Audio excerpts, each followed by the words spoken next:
বিম্বিসার ছিলেন মগধের প্রথম বিশিষ্ট শাসক এবং হরিয়াঙ্ক রাজবংশের প্রতিষ্ঠাতা।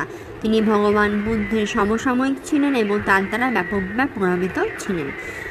তার শাসনকালে মগধ অনেক উচ্চতায় উঠেছিল। তার রাজধানী ছিল রাজগৃহে। বিম্বিসার তার অবস্থানকে শক্তিশালী করার জন্য বিবাহজোট, সামরিক বিজয় এবং কূটনৈতিক সম্পর্ক ব্যবহার করেছিলেন। তিনি কৌশলে এক রাজকুমারীকে বিয়ে করেছিলেন, যিনি তার যৌতুকের অংশ হিসাবে কাশী নিয়ে এসেছিলেন। তিনি বৈশালী এবং মাদ্রা রাজকন্যাদেরও বিয়ে করেছিলেন। এইভাবে সেই রাজ্যগুলির সাথে বন্ধুত্বপূর্ণ মিত্রতা গড়ে তোলেন।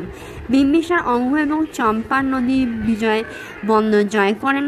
তিনি অবন্তী এবং গান্ধার শাসকদের সহযোগিতার জন্য কূটনৈতিক সম্পর্ক ব্যবহার করেছিলেন।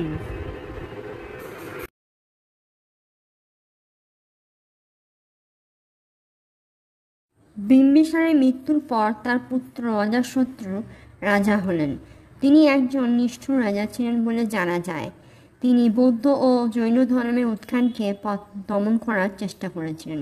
তিনি তার বিজয়ের যুদ্ধের সুবিধার্থে গঙ্গা এবং সরযূ এবং সোন নদীর সংযোগস্থলে অবস্থিত পাটলিপুত্র তার রাজধানী স্থানান্তর করেন।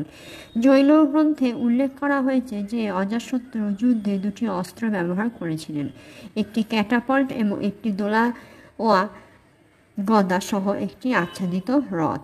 অজাতশত্রু শাসকরা দুর্বল ছিলেন। চন্দ্রগুপ্ত মৌর্য মগধ জয় করে মৌর্য রাজবংশ প্রতিষ্ঠার আগে নন্দ রাজবংশ ছিল মগধের শেষ বিশিষ্ট রাজবংশ।